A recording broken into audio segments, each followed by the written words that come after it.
histoire na etu po akoma ndenge aza wana asinyaka bacontre epa nanga wana eza biloko oyo nga na zwa na Egypte Enis Manianga aya epa nanga azala na posa adomine tous les musiciens chrétiens congolais voilà Enis aya tosala barituel premier rituel oyo tosala tona kosala rituel wana na tombe ya Marie Bissama na tombe ya Marie Bissama Enis Manianga place oza oyebi soki na yeboye parce que okomi kominimize nga ochange le côté source makambo na yo mpo ozala oyo oza eutaki epa na nga tokenda na tombe ya Marie Bissama tokenda wana tokenda kosala baceremonie tozala na posa tozwa gitare na ye ozolanda tozala na posa tozwa gitare na ayebi place aza na garde corps na ye mpo batambolaka na ye bazala bango mibale aza na garde corps moko azalaka na ye garde corps wana avant Enis Manianga amata na podium apasaka ye na rapport sexuel Zambe na moya olatike mo vanzina bosantu ozinga mina bangelo bakoyemela kayo tongo pe Zambe na moya olatike mo vanzina bosantu ozinga mina bangelo bakoyemela kayo tongo pe MDG TV, une chaîne Want pour la cause de Christ. Mafuta ya sika, mafuta ya sika, mafuta ya sika.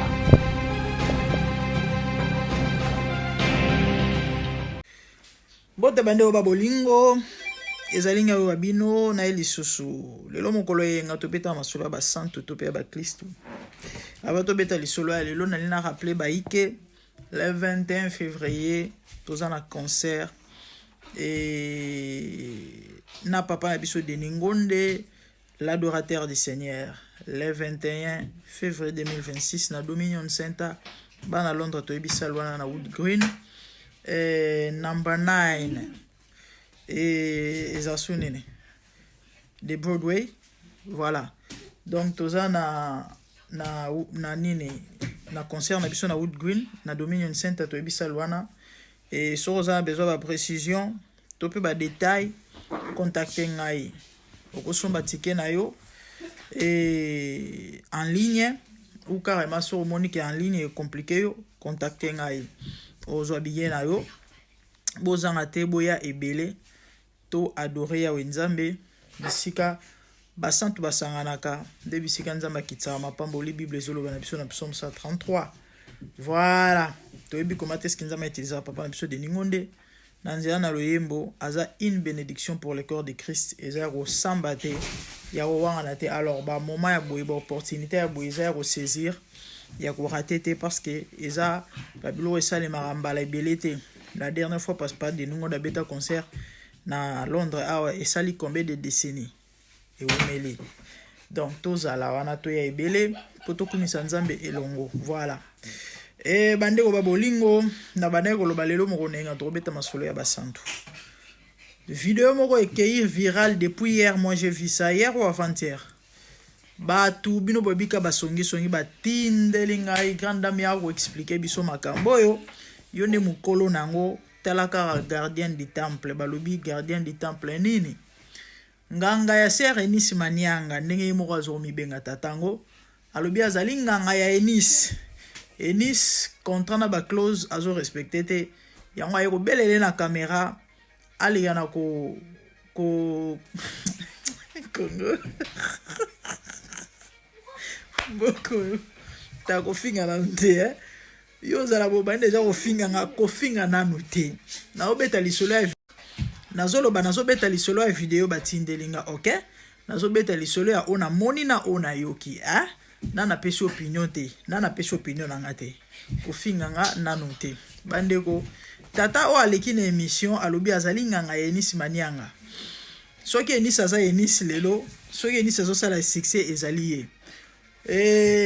alobi ba biloko moko oyo eza grave na matoi nazo seka oui c'est vrai mais ma musu eza ko sekate to pe ko sekisa te parce que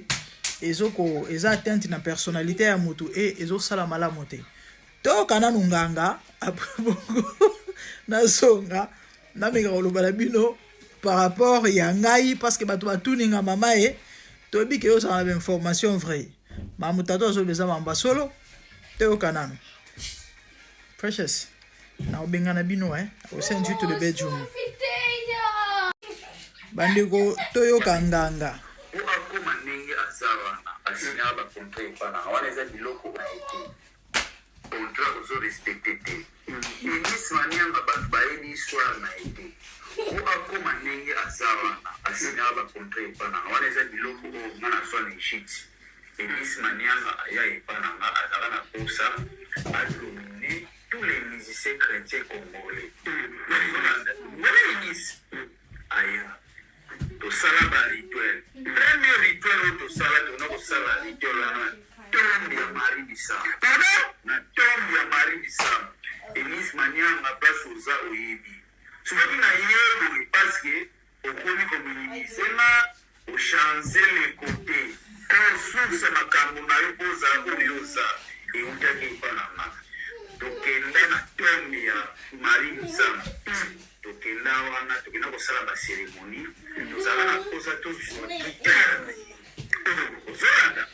tozala na posa tozwa gitare ayebi place aza na garde corps na ye bazala bamibale aza na garde corps moko azalaka na ye garde corps wana avant Elise Manianga amata na polio apasaka ye na rapport sexuel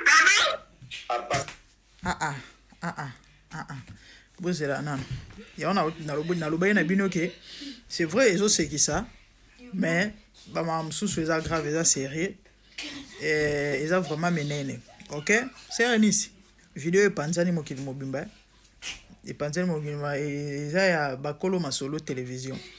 bakatikati bandambu oyo naobeto na genre na TikTok ok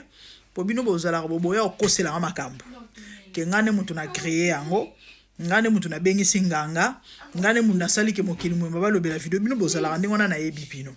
video oyo esali déjà plus de 24 heures ngana monaki yango je crois hier ou avant-hier donc naende nameka kosala analyse parce que bato baye kotunanga mama est-ce que bref Serenisi mam tato azoloba so eza ya solo te en tout cas porter plainte eza grave biloko azobimisa porter plainte aya na bapreuve ya biloko azoloba to mpe aya se défendre devant l'état ok personnellement eloko na kolobeza boye parce que todiscute na bandeko oh ma mama lelo yo komi kotelemisi manianga bamisie chrétien yo yebi teke bazala mpe na bakisi effectivement kisi eza na musique mais ngai nakoki kaka te koapprouve to mpe koloba ke no mbala moko makambo nganga to mpe tato azolobeza ya solo mpo na na preuve te quand même c'est vrai na wangani yango te na musique gospel kisi ekota mpona nayebi eya na bandeko ebele basimba kisi toyebi bamisusu balekise batata na bamama na bandeko toyebi mais tokoya koloba yango boye te o tokoya koloba yango boye te kisi ezali wi mais nga nakoki kaka te koya koconfirme badira nganga po bisika basala contrat na Enis nayebi te nazalaki te so azoloba makambo solo en tout cas je ne sais pas yango bomoni nalobi ke mpona koprouve makambo eza ya lokuta to ya solo ekozala malamu sere Enis aporte plainte pake esamba na nganga moi je crois so eza makambo solo aobanga aporte plainte te mais so eza makambo solo te je crois obanga te aosala yango parce que biloko azobimisa eza grave siko bato bandimi yango bon nga na ndimi nanga te nalobi pe te ke non makambo nganga azoloba eza ya lokuta en tout cas nayebi te ok nayebi te tozala bato elingi eloba te oui c'est vrai mabe ezali mais tokoya koconfirme kaka nyonso te oyo bato bazoloba parce que mabe ezali non tout comme tokoki mpe koloba te ke no te eza ya lokuta parce que makambo tato azoloba azokoasime eza bapropos na ye so eza ya solo ye moto akoyeba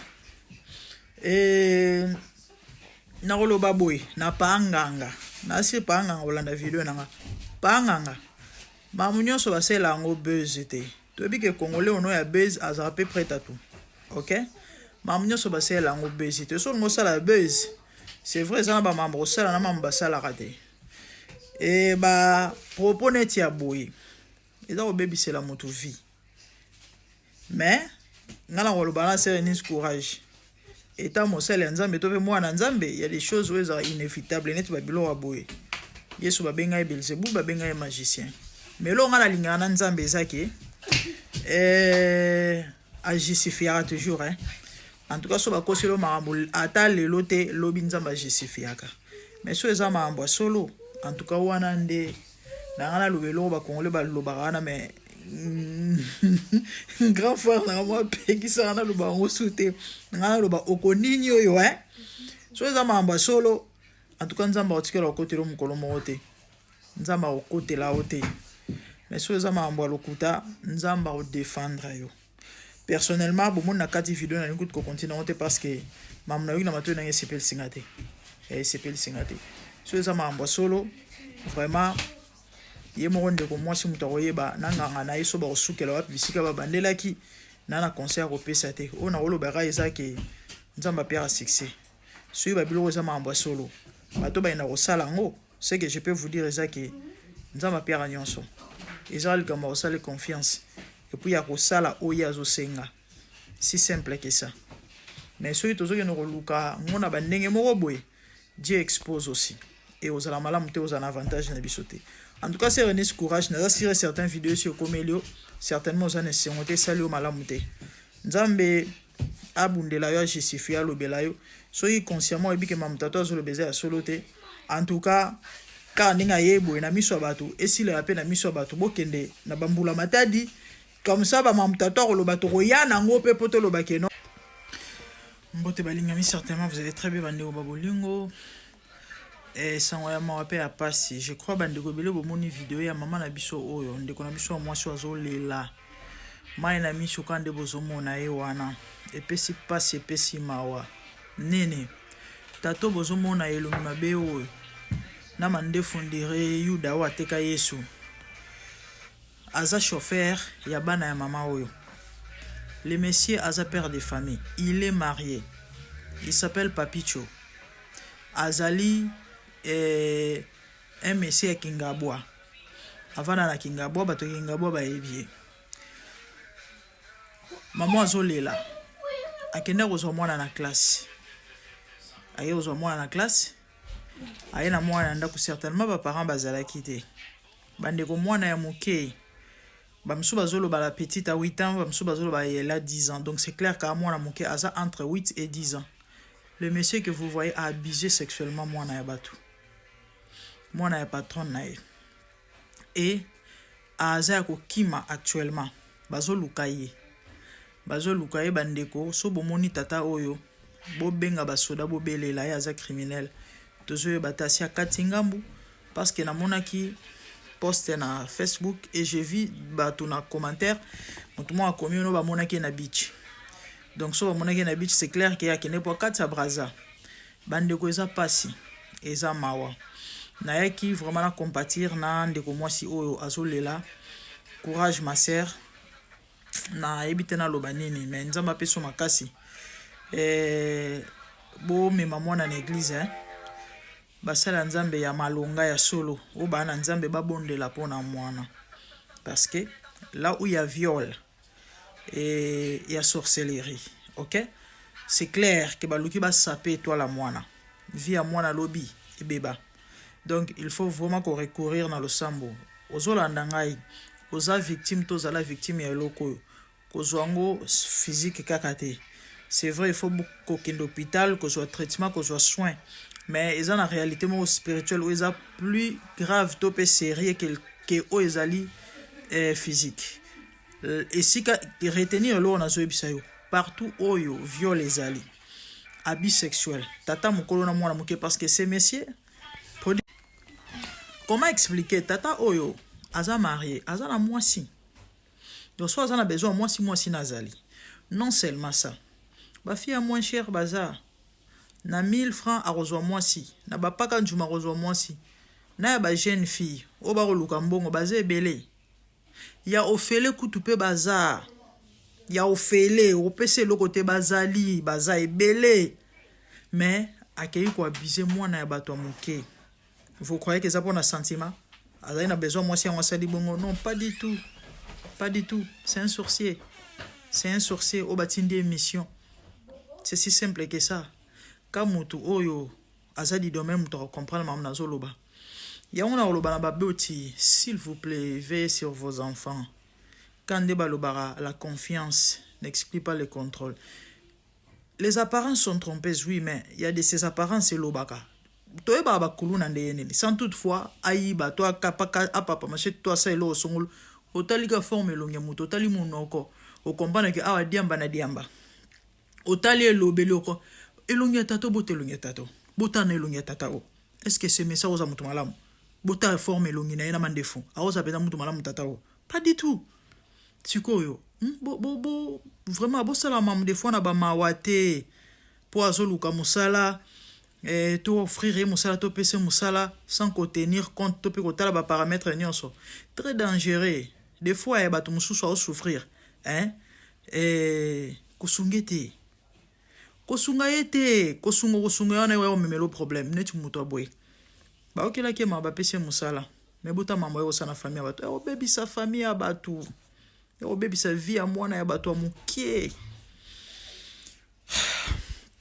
Maman a pesinga mawa, pesinga vraiment pasi. Ya ba na yo sa vidéo na compatir maman courage. Ya motu eza mwana kufite. Nzamba capable de restaurer vie à mwana. Kena on a le sambo. Et ces sorciers à moto luka, il faut bakanga ya kota boloko. Il pende il faut pola na boloko. Batu balobi et c'est un criminel. Asia tuta déjà mutu. Na mutu kakanda za chauffeur on asia tuta mutu akima. Pandata mulai et puis après ayeko zonga. Bino boyebi ba kongo ndenge ezalaka nango. No ba kongo ndenge ezalaka nango et vie peut continuer na normal. Lelo otalaki ko abiser mwana ya bato moke. So bazui epete akokende ta muso après 2 ans epe kozonga. Je peux continuer pe normal. Yango moni na mboka oyo na ebite na Congo so l'état zalaka. Na Congo to ebite so l'état zalaka. Yana bat baboma batu. Akimi après 3 ans ekozonga. Vie continue normal. Que Dieu nous aide. Que Dieu nous aide. Vraiment courage. Courage. Bandeko kande na otuko lo babo veiller sur les enfants. Bana bazala vulnérable. Ozana chauffeur et soki nani landelaka. Na sepi na ba commentaire bandeko bele balobi mama ba komi na ba commentaire tala. Nga chauffeur aoketika bana classe ngape na matina mutuka. Tokeyi to ekozonga na ndaku na yi. Veillez sur les enfants. C'est vrai likamtango yake lo barate. Là, nazo blâmer la dame te, nazo condamner pété la pauvre. Comme tango yake lo barate bandeko. Tutika ko tuka moninga za déjà na pasi. Parce que la monde ba commentaire ba tum susu bazo condamner maman. Ya oye bandenge nene. Ya oye bandenge nene. To ebite relation ni bazala yinango. Vraiment epesi passe epesi ma bandeko bo ve na bana. Na bana osala émission bino nyonso bozala na ba chauffeur. Ozate okendara musala soki nini chauffeur mutasala nyonso bocha ba garde fou pona ko éviter la famille bande on a bandeko loba chers parents bo vena bana ozala raté okendara soki wapi chauffeur aza vraiment bocha ba garde fou parce que motema ya mutu nzambe ka moto ayebi mutu musubo mona yeba kimia me boyebite de quoi za capable. Yango moni na mamnyo so foko tsara nzambe liboso foko sambelaka ezana ba mara mususu ata physiquement et spirituellement boyebite bato botikela rabana soki muto kutoza ya famille aza capable osala mabe bo mutu mususu bandeko kala je crois na bano ke université tana boti mwana nga misato azaka bébé na notika kae epai ya babinga ba mwana ba bukola bana wana ba child minder. La dame azaki bien. C'était une Nigérienne. Akina l'église to solo mamba nzambe. Na sala songe moko nazoeba soute tellement ça fait longtemps parce que elle a 11 ans maintenant la petite. Et ça penza bien te nazoeba sundo to ndenge zalaka te. yango yaya so oza na interprétation ya mabe ya ndoto vino robeba.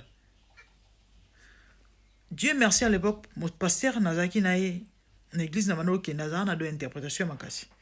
na beteli ndoto et pourtant ndoto yango rien à voir namoni pe rien à voir na mwasi wana en fait par rapport à contenu ya ndoto tant a expliqué pasteur bien precious can you stop atuninga ta yoki ndoto atuninga otika mwana epanani otika mwana wapi na expliquer bien sala très attention bazo avertir yo que non mabe moko ekokoma koma na vie ya mwana bisiko ozotika ewana bon na sala qui en sorte que eumela ipenza susu te puis après mais lo mo eleka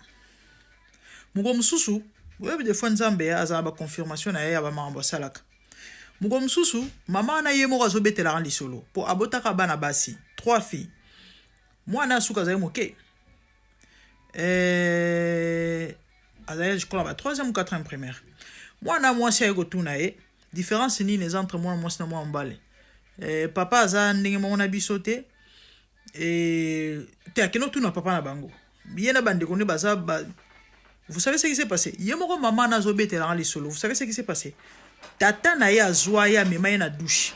afungoli tirete ya pantalon alakisi ye eloko na ye alobi omoni différence nga naza boye bandeko bible lobi mwana omona bolumbu ya papa na ye te eza malédiction mais mama nakendaka église normalement ezoeloko kokosepela nango te ntango ayebisi yango intrigue nga ngobi non c'est pas possible mais au fait nzambe alingi atandisanga kaka ke effectivement il y a un souci il y a une ça ne va pas bisiko yena kotika mwana bandeko bref na mokuse tosala très attention tokeba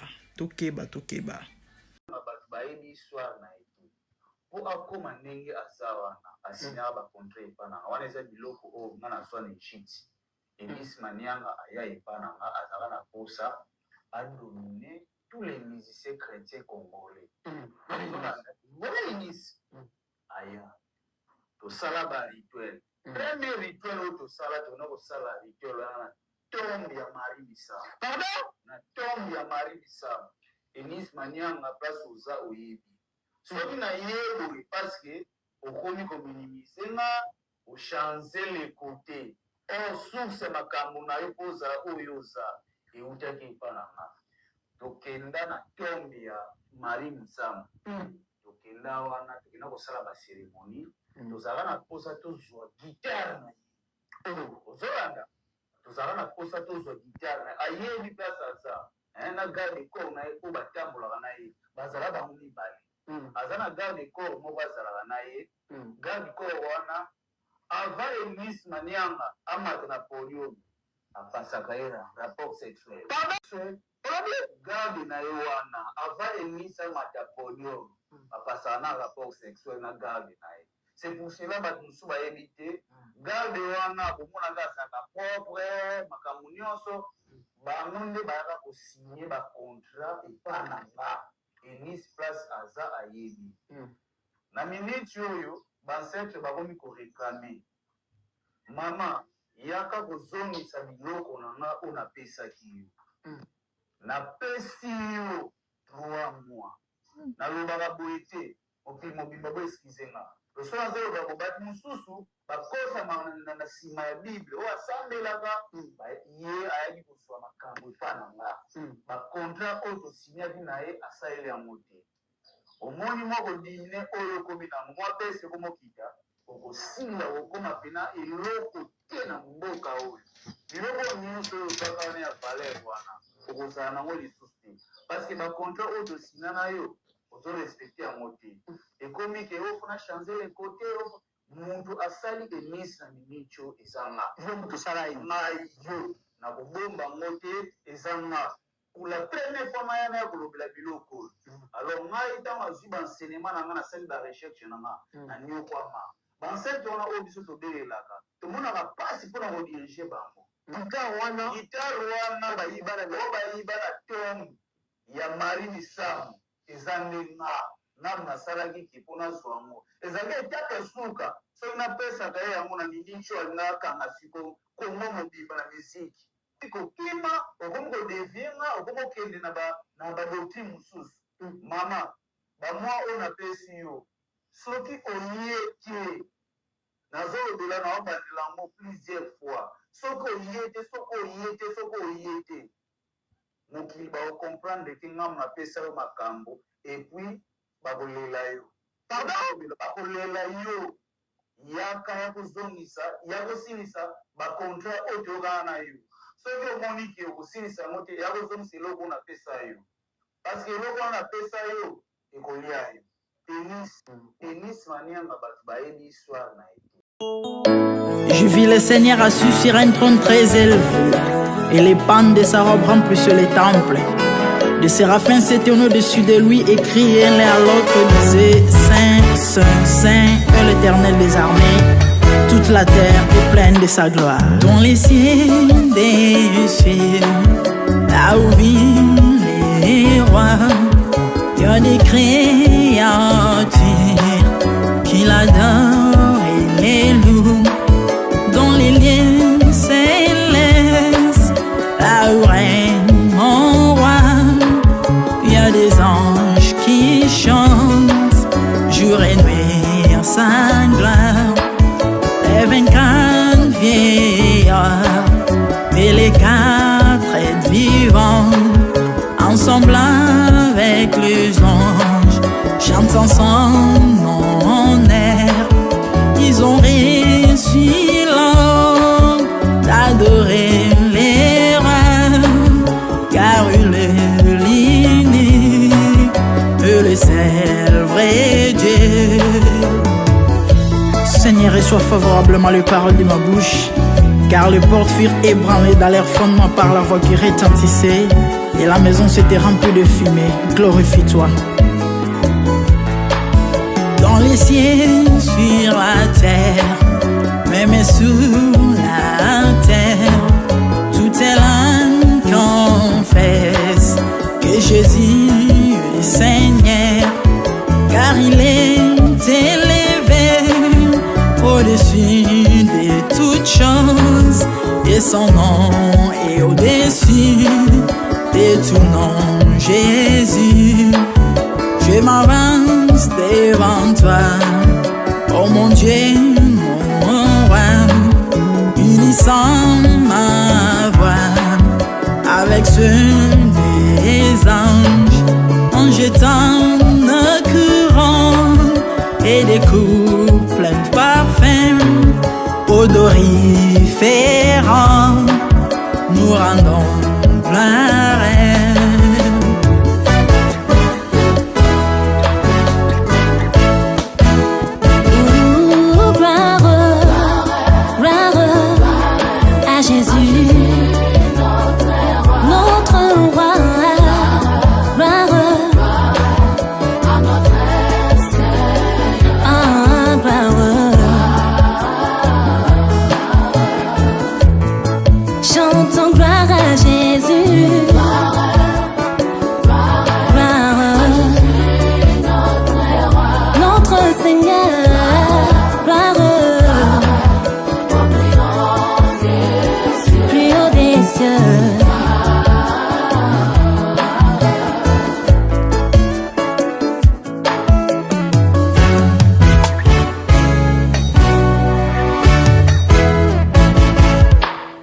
Il est beau d'annoncer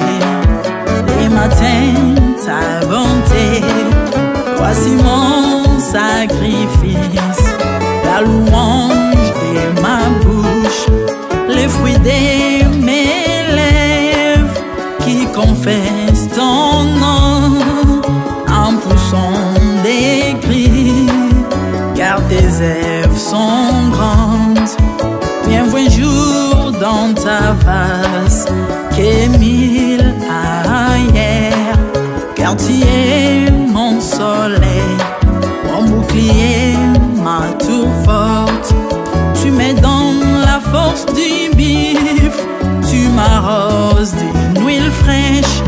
On se plaît à contempler mes ennemis grâce à toi.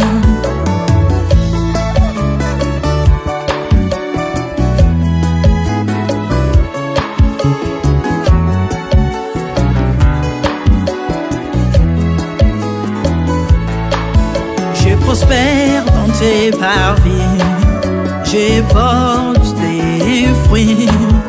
même dans ma vieillesse, plein de sève verdoyant. Comme le palmier, les justes croissent et s'élèvent comme les cèdres du Liban planté dans les jardins de Dieu. Dieu de vengeance s'élève pour venger mes ennemis. Il mettra la fin à la malice de leurs œuvres, car il est le Tout-Puissant, l'Éternel des armées, El Shaddai Adonai, El Elyon Sabaoth.